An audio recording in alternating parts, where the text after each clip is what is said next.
It's a place that my dad came and just felt, I think, free. And he loved the boardwalk and the noise, the smell. And this is a place that we all come to. So we'll always be here. And every time after tomorrow that we're on the beach, we'll note that he's with us. On land, they look almost space-age, like little lunar houses. But these headstones will be at home underwater. They're specially designed to be living memorials, mixed in with the concrete, the ashes of a lost loved one. He was really funny. He had a good relationship with everybody. Every time we'd go up, we'd look forward to seeing him. And it's a hands-on funeral choice. The whole family helped make it. Well, we each put our hands in the, we put our marks onto the reef, and we put shells and stuff that reminded us of him. Once the final touches are complete, it's over to these marine undertakers. The unusual cargo is carefully stowed, ready for the off in the morning. They'll head out at the crack of dawn for the 3-mile journey to the reef site. Please feel free to take the time on the ride out to go ahead and decorate these individual tribute reefs.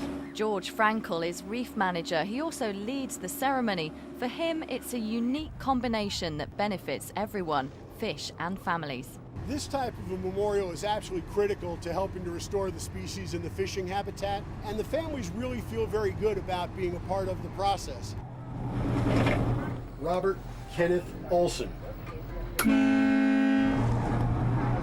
These families here today make it almost 100 that have laid memorial reefs for their loved ones. That's just at this site though. Around the country, there's over 1,000. The concrete was specially designed to be attractive to marine life and safe to put in the sea. It's hoped fish will move in and corals will grow on the outside. So from death, new life starts.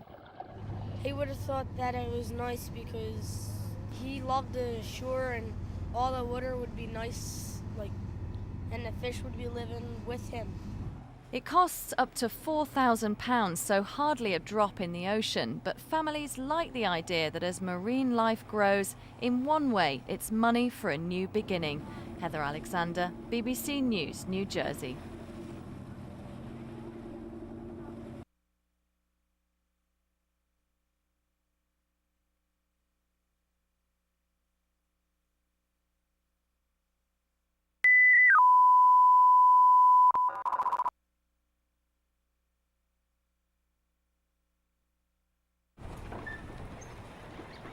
It's a place that my dad came and just felt, I think, free.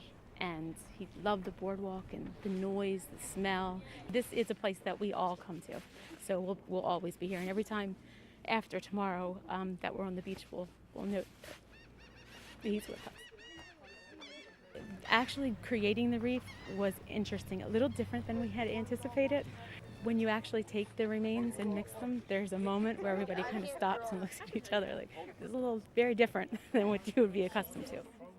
The ashes have been mixed in with the concrete that forms these specially designed reef balls. If you look at the edges, you'll see that they're rough, and that's so that shellfish and sponges can cling on here.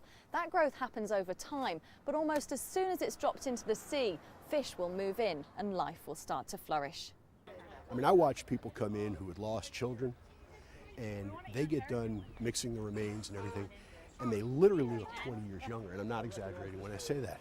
And I got to understand the power of what this meant to people. It didn't mean the same thing to me, but just what it meant to them. George Frankel runs Eternal Reefs, and he's here. Now tell us a bit about how these are made, because it's obvious a lot of care goes into them with all the shells and everything on top. Well, we actually invite the families to come and make the reef themselves, so they get to participate in the entire process, everything from mixing the concrete, mixing the remains together, to casting the reef, to finally they get to personalize the top, which is what you get to see here with all the shells writing messages. And if you can look on the inside, you'll see where they even put more handprints and more shells and more messages. So in terms of kind of renewing the reefs, how important are these artificial structures that get put in the sea? We think they're absolutely critical. They provide new habitat, they provide an enhanced habitat. So just in terms of marine fish development, fisheries management, These are critical. Each reef will be placed one at a time on the bottom. If you don't already have a program, please take one. They're all listed in the program in order that we plan on placing them on the bottom. Please feel free to take the time on the ride out to go ahead and decorate these individual tribute reefs.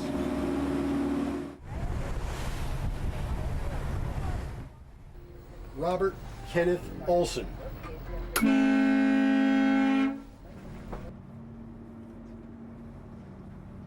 These families here today make it almost 100 that have laid memorial reefs for their loved ones. That's just at this site though. Around the country, there's over 1,000.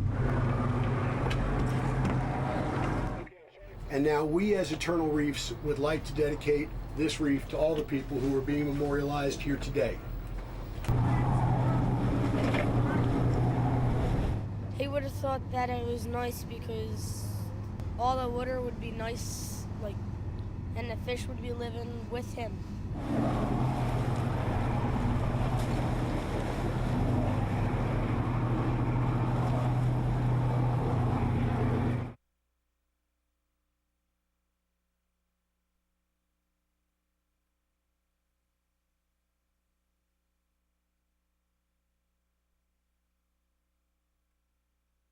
Bernard Madoff's day of reckoning began under police escort on the short journey from house